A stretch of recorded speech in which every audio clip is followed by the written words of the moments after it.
assim, cara, você tá no meio da merda, você tá no meio da guerra, você tá num campo de concentração, tá tudo horrível. Você vai ter que passar por aquilo, irmão.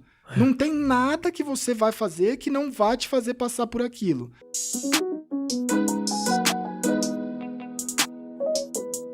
E aí, o que você falou que eu acho que é muito importante, quando eu comecei a jogar o Counter-Strike foi quando a minha família passou por uma fase muito difícil. Separação dos meus pais.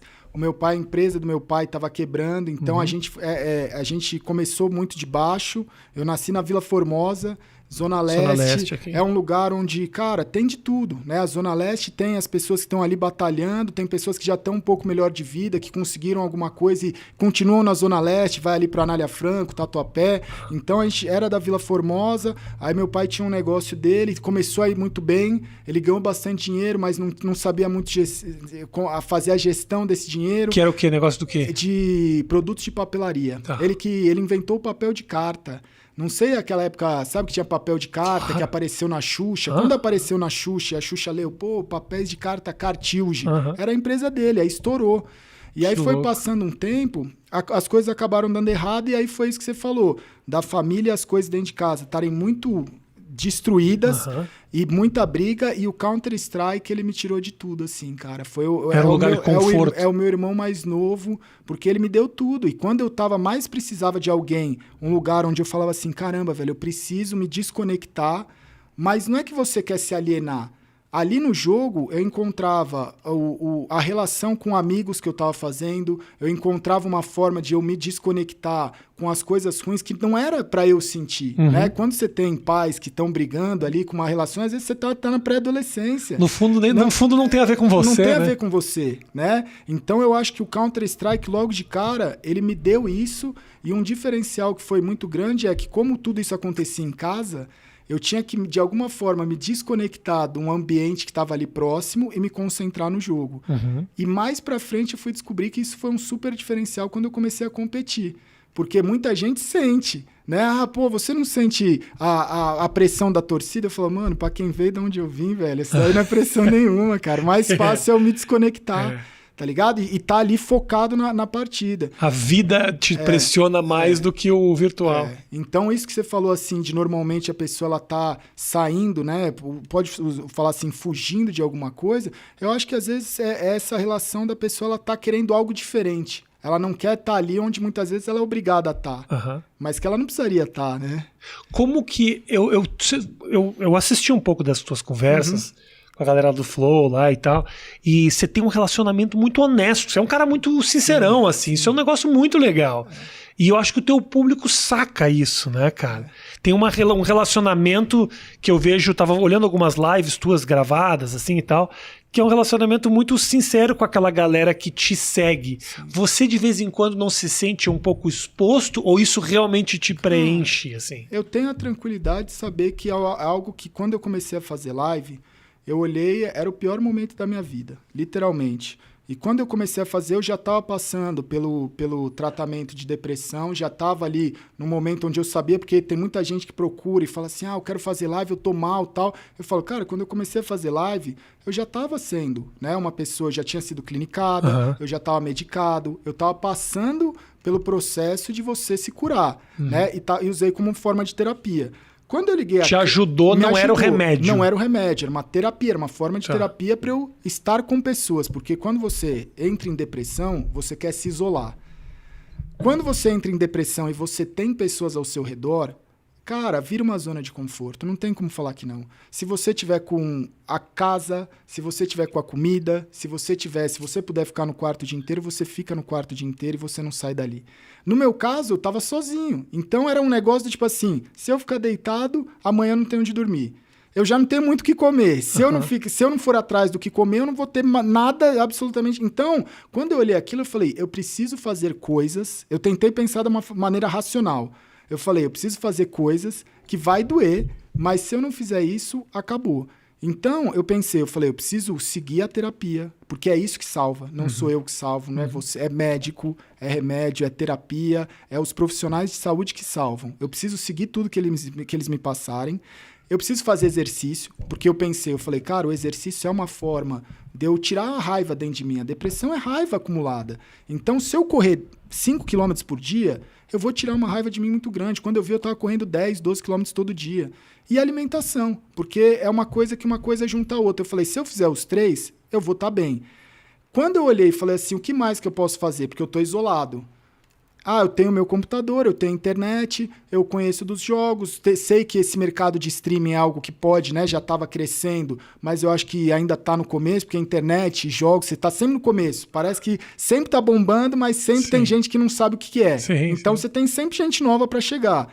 E aí eu olhei e falei, quer saber, velho, eu vou fazer a stream, mas eu não vou fazer só a stream para criar conteúdo, eu vou fazer stream para criar relação. Porque é isso que eu tô precisando. Eu preciso me relacionar. Perfeito. E aí, quando eu comecei a fazer live, tinha 5 pessoas, 10 pessoas, eu comecei a trocar ideia com o cara de vida. Eu comecei a trocar ideia, que o cara entrava lá e falava, você vai jogar o quê? Eu falava, sei lá, velho, mas que bom que você tá aqui, porque agora eu tenho com quem conversar. Ótimo. Então, legal. o que eu vou jogar virava o plano de fundo para alguma coisa que eu tava trocando ideia de algum assunto, ou de alguma coisa boa. E aí começaram a surgir dúvidas de tipo, cara, você tá chapado? Você tá drogado? O que que é? Eu falava, mano, eu tô tomando remédio. Mas você tá tomando remédio por quê? Pô, porque aconteceu isso, isso e isso.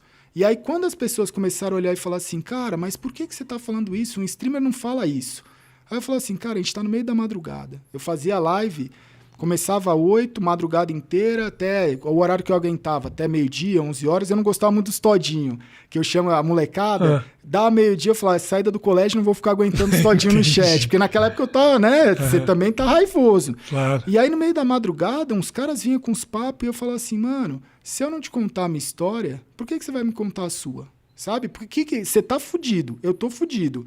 Você quer vir aqui, quer me contar algo pesado. Eu também quero, tá ligado? Eu também tenho esse direito. Claro. E aí a gente começou a estabelecer uma relação onde eu falava assim, cara, quando você erra, né? Você muitas vezes erra por não ser, não é uma pessoa que a pessoa que erra ela não é uma pessoa do mal. Você tá aprendendo. Né? Você vai cometer erros na sua vida. E tem coisas que você vai passar que a culpa não é sua. Igual eu estava falando lá de separação, briga familiar, muitas vezes a culpa não é sua. Então você vai ter vergonha disso. Coisas que aconteceram comigo, o pessoal falava, você não tem vergonha? Eu falava, mas mano, a culpa não é minha. Por que eu vou ter vergonha de falar que aconteceu isso, ou que aconteceu aquilo, ou que eu passei por isso? Eu falava assim, cara, se eu não tirar isso de dentro de mim e dividir com as pessoas, eu vou ficar segurando esse peso. E esse peso vai se transformar de novo em depressão ou em alguma coisa que eu acho que foi muito mais racional pelo instinto de sobrevivência. Eu acho que isso aí foi instinto de sobrevivência. Eu lembro, hoje minha vida mudou completamente. Deixa eu te interromper rapidinho. Matheus, não precisa nem interromper a gravação. Eu tô sentindo que tem alguma interferenciazinha aqui, cara. Eu tô ouvindo também. Então, alguma interferenciazinha com a coisa que eu nunca tinha sentido. Tira o mic e bota de novo. Não precisa nem interromper a gravação aqui, porque até justifica o fato da gente ter falado com interferência. É um sonzinho, parece uma música de fundo, uma pessoa falando baixinho. Um radinho parece assim, sabe? Quase zero agora. Alô. Alô, 1, 2. Não, melhorou bastante. Melhorou bastante. Foi? Desculpa interromper. Imagina. Tivemos uma interferência de uma rádio. Por favor, pessoal do Horário do Brasil, não transmite mais. Enquanto eu tô gravando aqui, tá bom? Um abraço pra você. Interrompe. O cara tava abrindo o coração aqui pra mim. Me fala, deixa eu te perguntar, tu tava falando a respeito da depressão, aquele momento que você falou que era um momento familiar muito complicado. Sim. O que exatamente estava acontecendo dentro de casa para que você... A não ser a questão financeira que você me disse. Não, mas você tá falando do começo. Isso. Não, o episódio da depressão foi recente. Foi eu não sabia. Foi recente, 2017. Ok. 2017. Que foi quando você começou a fazer o streaming. Foi quando eu comecei a fazer. Na verdade, eu já tinha começado a criar alguns conteúdos ali pra internet, mas já tava trabalhando nessa área de games que eu gostava, mas aí deu tudo errado. E foi isso que te deu uma afundada nesse momento? Cara, sim? Foi muita coisa, porque eu tava numa fase em que eu tava querendo descobrir o que eu queria fazer. Eu tinha cortado relação com a minha família, né? A minha família de sangue, eu tinha cortado, porque eu comecei em 2017, eu tava num relacionamento e eu comecei a procurar fazer terapia, psicanálise. Tá. E aí na psicanálise eu comecei a mexer em muitas gavetas e coisas do passado. da infância, principalmente dessa parte mesmo de infância e pré-adolescência e coisas que como foram vindo à tona, que foram muito pesadas. Eu assisti no Flow, você falando, teve um episódio de abuso lá atrás. Então, assim, cara, abuso sexual, acho que o abuso psicológico, de você ser uma posse, né? De existir, eu acho que dentro da sua casa, coisas que você olha assim e você fala, cara, é muito... Hoje eu olho e falo assim, putz, velho, eu queria ter uma família em que eu olho e falo assim, uma relação te tira um pouco da... É a inocência mesmo. Depois Irmão, que você perde isso, a vida muda, cara. As experiências que a gente tem familiares na infância, como as que você passou, como todos nós passamos algum tipo de experiência, obviamente a tua foi muito dura e tudo mais, nos marca para sempre e cria e molda a nossa personalidade. É muito louco como a infância, ela basicamente pavimenta a estrada pro resto da tua vida. E por mais assim que eu sempre fui essa pessoa de buscar me relacionar e ter amigos, eu percebia que eu sempre tive muita raiva em muitas coisas. Eu sempre tive muita raiva, eu sentia muita raiva, eu tinha muita raiva. Minha mãe falava que eu tinha muita raiva com ela e ela não sabia o que era. Sabe? Só que o seu cérebro, ele vai de alguma forma bloqueando aquilo, deixando aquilo de lado, escondendo aquilo para você mesmo. E eu acho que você vai passando isso, só que vai internalizando de uma forma que cada um tem um jeito. Então, eu olho assim e falo várias coisas. Hoje eu consigo entender as atitudes que eu tive na minha infância e na minha pré-adolescência, que eu falo, mano, que doideira, velho, não era culpa minha. Isso eu acho que é um negócio, porque eu virava e falava assim, mano, eu não quero ir pra balada. Quando eu era, tipo, sabe, negócio de matinê, eu odiava matinê. Eu odiava ver o relacionamento assim, tipo, eu nunca tive na época da pré-adolescência e da adolescência, aquele desejo louco de, nossa, eu preciso ficar com uma garota, eu preciso sair pra paquerar. Eu olhava aquilo e, de alguma forma, aquilo não me fazia bem. E eu não entendia o que era. E eu olhava e falava assim, mano, será que eu sou estranho? Né? Será que por que eu não sinto isso? Né? E várias outras coisas que eu acho que você vai vivenciando e que você não sabe o que está acontecendo, né? Em relações, às vezes você vê relações do seu amigo, da sua amiga, na casa dele, você olha a família, você olha e fala assim, nossa, é assim, sabe? Total. Então, eu acho que hoje eu olho e eu consigo entender e olhar e falar assim, caramba, velho, é uma paz de você saber que você não era tão diferente, né? Porque eu acho que a gente vive isso hoje o que eu busco, né, nas streams, na tribo, é você poder ter um lugar onde você se aceite. Que eu acho que é isso que muitas vezes as pessoas mais machucam. Ela olha aquilo e ela fala assim, putz, eu tenho que ser desse jeito, eu tenho que ser daquele jeito. E aí, eu acho que quem passa por isso mais sabe, assim, de você olhar e falar assim, caramba, velho, você não quer ser daquele jeito. Muitas vezes você nem sabe o porquê que você é daquele jeito, a culpa não é sua, mas você não consegue, a sua cabeça, ela fez com que quase que apagasse, e aí através de um trabalho de psicanálise ou alguma outra terapia, você relembra e traz muitas coisas que é muito duro, mas eu falo assim, mano, que bom que eu fiz, sabe? Que bom que é um negócio em que hoje todo aquele peso, eu acho que ter essa lucidez de saber que é uma merda, que eu não queria ter passado, que eu não desejo pra ninguém, não é legal, não forma, acho que caráter, não forma a resiliência, é outra coisa. Sim. Tipo, cara, você... as coisas que me trouxeram até aqui, eu não gostaria que filho nenhum tivesse isso, mas é o que me trouxe até aqui. Então, não é um motivo de Você está falando especificamente do episódio de abuso. Mas assim, eu acho que quando você tem o episódio de abuso, é uma das coisas, né? Porque ele acaba sendo uma semente de muitas outras coisas. Porque assim, o abuso sexual é uma coisa que ele te marca, ainda mais quando eu acho que é dentro de casa, numa relação, né, onde você tinha que ter a maior segurança do mundo. Com a sua mãe foi exatamente. Né? Então, eu acho que assim, quando você tem esse tipo de coisa, é um episódio.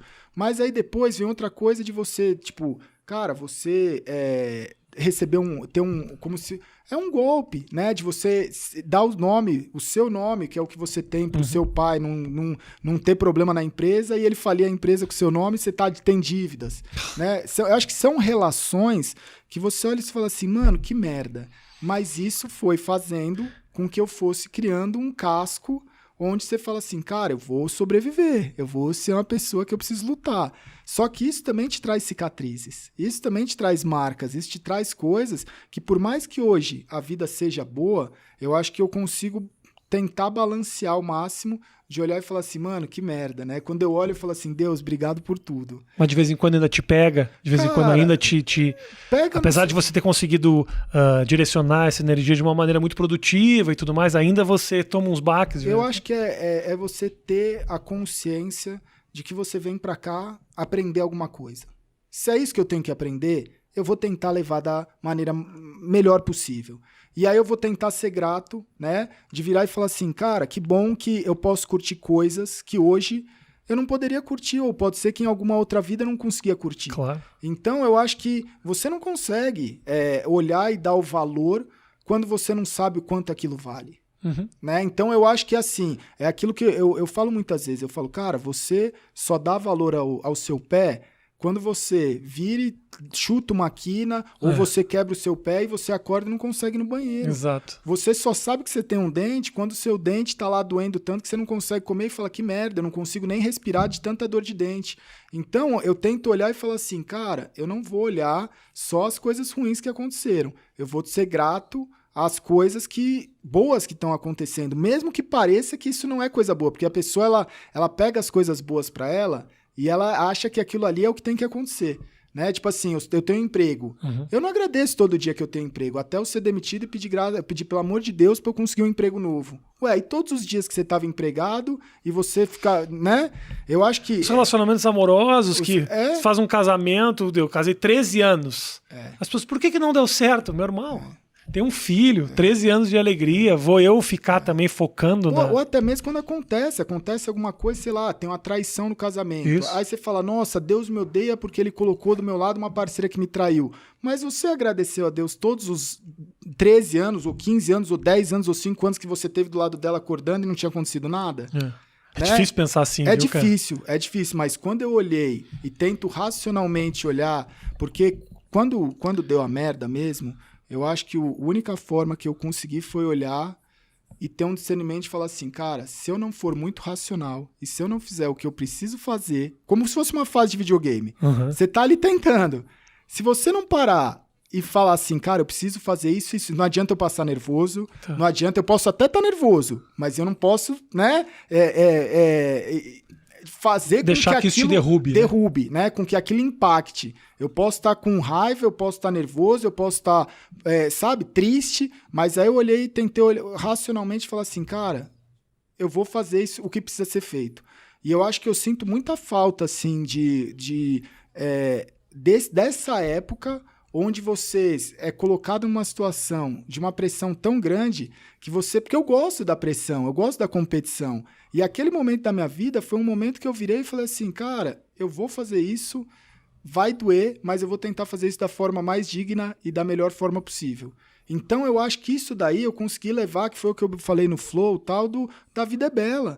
Tipo assim, cara, você tá no meio da merda, você tá no meio da guerra, você tá num campo de concentração, tá tudo horrível. Você vai ter que passar por aquilo, irmão. Não tem nada que você vai fazer que não vai te fazer passar por aquilo. Ah, mas é muito difícil passar por uma forma digna? É muito difícil. Mas você que vai escolher se vai passar ou não.